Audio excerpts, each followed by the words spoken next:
Starting when I was about 6 years old, my cousin, my aunt, and my uncle would come visit. And they'd visit for about a week or two in the summer. And during that time, my cousin sexually assaulted me. Normally about once a day, in different places, in the house. So it was a very personal, very disorienting as a 6-year-old. Because why would someone who loved me as much as I loved him ever hurt me? It got to a point until when I was 8, I was over at a friend's house and we were watching a movie, and my cousin was there. It was during that time he was visiting. And he kind of cornered me and wanted to assault me again. And I felt so disturbed by the fact that, it was one thing to be like in my own home. It was one thing to be in like my bedroom or just in the confines of something that was very familiar to me. But having it be taken out of that space into a place where I just felt was completely, it just struck me as like, this is completely wrong. Like, I can't allow this to happen to me any longer. It was that moment that I really stood up and fought for myself, and I told him he would never touch me again.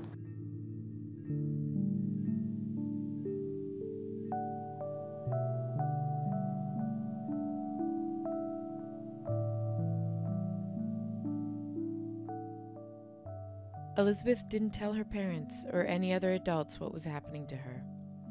Overwhelmed by shame and self-blame, this 6-year-old child felt that telling someone would only draw attention to something that she was doing that had somehow brought this on. And there would be days that went by when it didn't happen, and I remember just this like overwhelming relief and like just being so grateful that a day passed and I didn't have to go through this. I didn't know what it was. I didn't know it was happening. I knew that it was wrong, but again, I just thought, well, it must be my fault. And I knew like it made my body feel horrible. And so I think a lot of that transitioned into like physical, just carrying around this feeling of vulnerable and exposure and just really disgusting, like feeling disgusted by being in your own skin.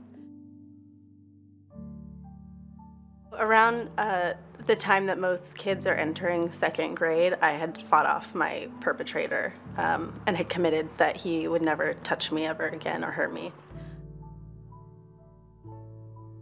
From that point on, I think as a method of survival, I just compartmentalized it, and I never forgot that it had happened to me because the emotions and memories are still very much intact.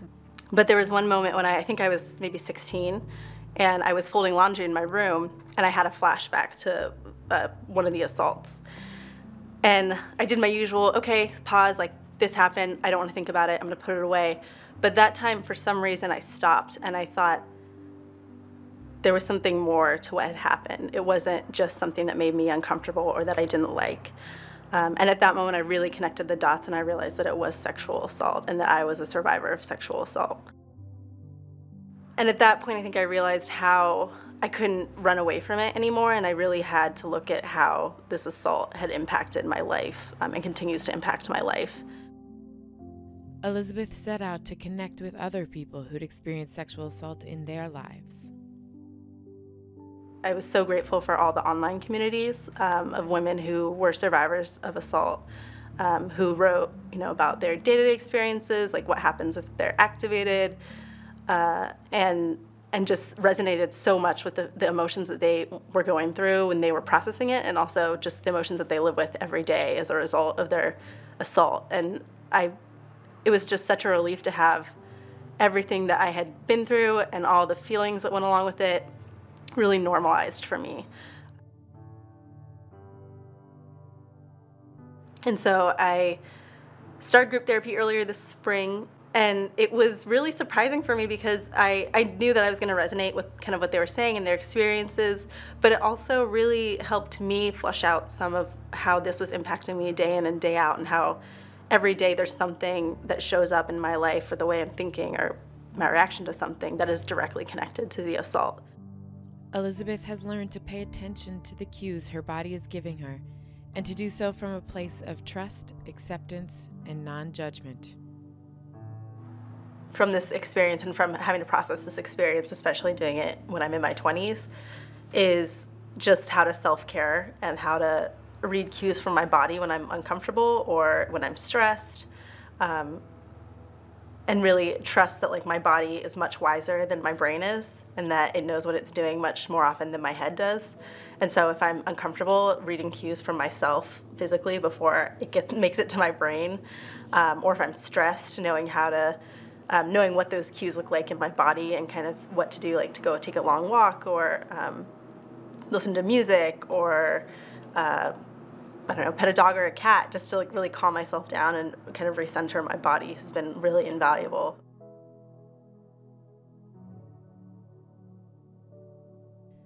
Elizabeth is committed to advocating for the rights of children and to work towards a world free of child sexual abuse.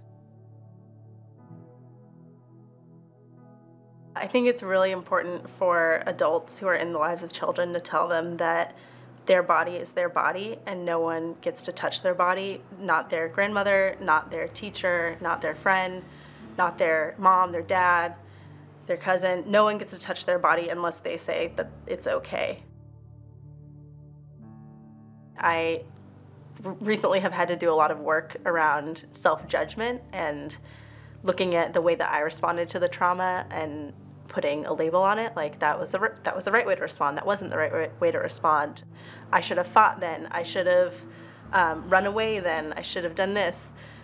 And it's been very life-affirming to realize through the help of a therapist that there is really no correct way to respond, and the way that you respond to trauma is rooted in a deep sense of survival that your body understands and that might not make sense to you at first glance.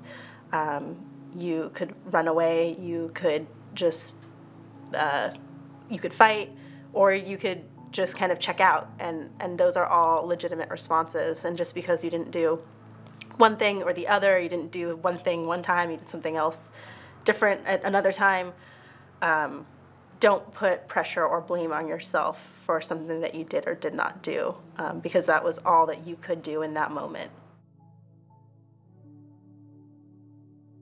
Elizabeth is a kind, generous, and thoughtful person who demonstrates the power of gentle and loving self-exploration, surrounded by a community of others who understand. We are honored to be part of Elizabeth's journey.